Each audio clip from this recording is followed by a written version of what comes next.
You're in the middle of a sentence, and you can just feel them waiting, like barely holding back until you finish so they can jump in.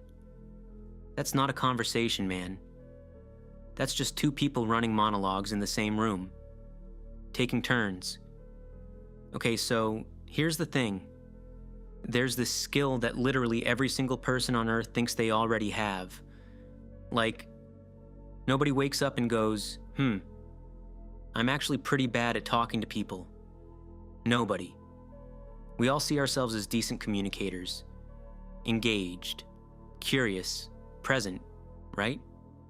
And then, if you actually sit down and think about the last 5 conversations you had, like really think about them, you start noticing something kind of uncomfortable. How many of those were actually mutual? How many times did you ask something and then genuinely wait for the answer, instead of already scripting your next point in your head? How many times did the other person walk away feeling heard instead of just processed? Because there's this version of talking that looks like connection on the surface, but really it's just two egos bumping into each other. And most of us have been doing exactly that, without even noticing, for years, maybe our whole lives. In this video, we're going to get into what real conversation actually looks like. Not the cheesy self-help version, with 7 steps and a motivational poster. The actual, slightly uncomfortable, weirdly intimate version. Why most people fail at it. What the worst habits look like from the outside. And then, this is the part I actually care about. What happens when you stop performing connection and just start having it? Stay with me. This one's gonna feel kinda personal.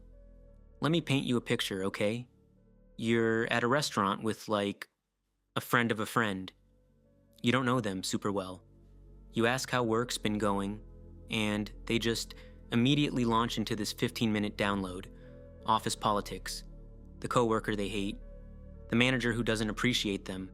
And somewhere around minute 8, you're like, wait, I haven't said anything in forever. Not because I had nothing, but because there was genuinely no opening, no real pause, no, what about you? No curiosity coming back my way, just a monologue with occasional eye contact. You know that feeling? That weird mix of boredom and like mild existential loneliness, being right there, but also completely invisible. Yeah, that's a one-way street, and those feel terrible to be stuck on. Here's what real conversation actually is. Think ping pong. The whole point is you serve the ball back. That's literally it. You hit it, I hit it, you hit it, I hit it. The second one person just holds the ball and starts describing how they're going to smash it for 5 straight minutes. Game's over.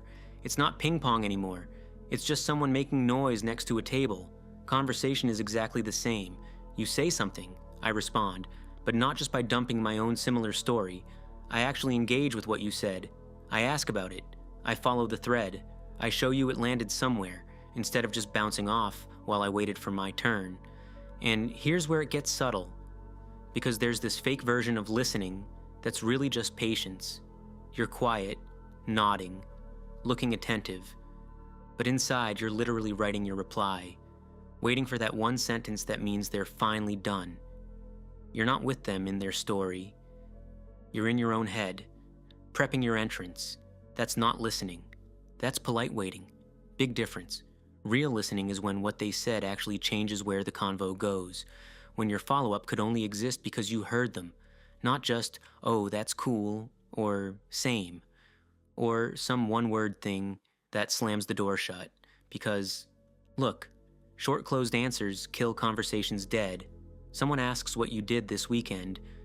Not much. How you're feeling about something? Fine. They try to dig into what's actually interesting to you, and you give them nothing. That's not mysterious. That's being a conversational dead end. And then, we wonder why everything feels so shallow. The energy you bring is usually the energy you get back. Okay, but now let's talk about the real problem. Because it's not just boring talks or awkward silences. We're in this pretty weird moment for how humans even talk. Like, actually weird. Online, most of us are basically broadcasting now. Social media is built as a one-way stream. You post, people react, you post again. Almost always asymmetrical. One person performing, others watching. And over time, I think that seeps into real life too. We start treating actual conversations like comment sections. We're not exchanging, we're presenting. We've been trained so hard to optimize delivery, land the reaction, nail the bit, that the receptive part, listening, being actually curious about another person, has kinda atrophied, and it shows. You've seen it. Maybe you've been it. There's this type of person who just talks about themselves constantly, and I'm not saying full narcissism. I'm talking something way more common, way more forgiven. Every time you share something, they redirect it straight back to their own experience. You say your cat's sick. They tell you about their dog's sickness. Rough week, they had a rougher one. Just got back from a trip. Oh, they went somewhere in 2019. It doesn't feel mean. Probably not even on purpose. But every single time, what it says is, your story only existed to launch mine. And after a while, you just stop sharing. Why bother? There's no point. And this part's kind of sad, honestly, because most people doing this aren't cruel. They're doing it because they want to connect.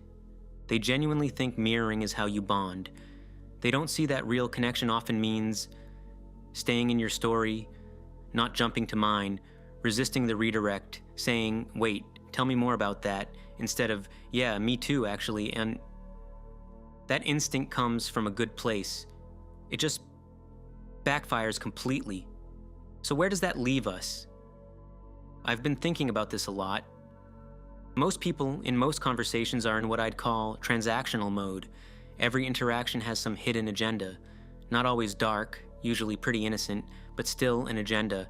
You want to seem interesting, get validation, vent without pushback, confirm what you already think, get a laugh, be seen a certain way, get their number, whatever.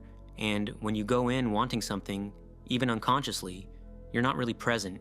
You're managing the convo, steering it, scanning their reactions, not because you're curious, but to see how your performance is landing. And here's the brutal part. People feel that. They might not name it, but they feel it. A convo with an agenda has this slightly pressured, slightly fake texture, like you're both reading almost the same script, but not quite. Now compare that to those rare moments, you've probably had one, where you legit forgot what time it was, talking to some stranger at a party, or on a plane, and it turns into this honest, wandering, oddly real thing. Neither of you trying to get anywhere, just actually talking. Those aren't magic, not luck. They happen when both people drop the agenda, and dropping it takes some internal security. You gotta be okay, not impressing anyone. Okay with silence, with not having the coolest story, with asking dumb questions, with the convo going somewhere unexpected, maybe even uncomfortable, unplanned. Most people aren't there yet. Too busy performing curiosity to actually feel it. Also, there's a real difference between people who stay curious about strangers and people who aren't. Curiosity's a muscle. The more you use it on lives totally different from yours, the richer everything gets. That Uber driver with 15 years of human watching, the old lady at the laundromat who's seen the whole neighborhood change 4 times, the teenager at the coffee shop figuring out stuff you forgot you ever figured out. Those convos are everywhere. Most people just scroll past. All right, let's land this somewhere real. Here's the core thing. And it's uncomfortable to say out loud. Most of us talk at people because we're lonely. Not the big dramatic lonely, but this quiet modern kind, not feeling truly seen or understood. And because we don't feel seen, we keep talking, hoping the next story, next joke, next opinion, next overshare will finally make contact, but it never does. Connection doesn't come from saying more. It comes from asking more. from making space, from showing, through how you listen, how you follow up, how you don't flip it back to you, that they matter, that their inner world is worth hearing, that you're not going anywhere. That's what people are starving for. Not better takes, not more info, just someone who makes them feel worth paying attention to. And here's the crazy part. When you become that person for someone else, something flips. You get more interesting without trying. People open up, surface convos go deeper. Relationships start feeling real. And that quiet nagging emptiness, the one where you're around people but still feel alone, it starts to fade. Because the truth is, the quality of your relationships is basically the quality of your conversations. Not the big epic ones, the ordinary daily ones. The 2-minute check-ins that actually go somewhere. The small moments where someone feels noticed. That's where life happens, not in the highlights. So, let's bring it back. Most conversations aren't conversations. They're two monologues occasionally making eye contact. Ping pong rule is simple. Serve the ball back. Engage with what was actually said. Don't just launch your own thing. Short closed answers are withdrawal. You can't complain everything's shallow while giving people nothing to grab onto. Energy returns in the shape you send. Broadcasting culture trained us to perform instead of exchange, and it's bleeding into real life in ways we barely notice. Transactional mode, going in with an agenda, keeps you from being present. The best convos happen when you drop the outcome. Curiosity is a skill, one that pulls you towards strangers, different lives, questions you usually skip, and underneath it all, loneliness. Talking more almost never fixes it.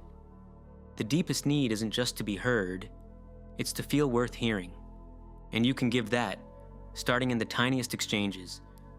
None of this is rocket science. No personality transplant needed. No workshop. Just one thing. Actually caring what happens in the space between you and the other person, instead of just managing your image. Talk less, listen more.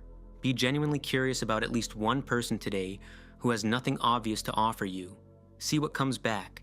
And if you've ever walked away from a conversation feeling more empty than when you started, the next video is going to break down exactly why and what's really going on underneath. Catch you there.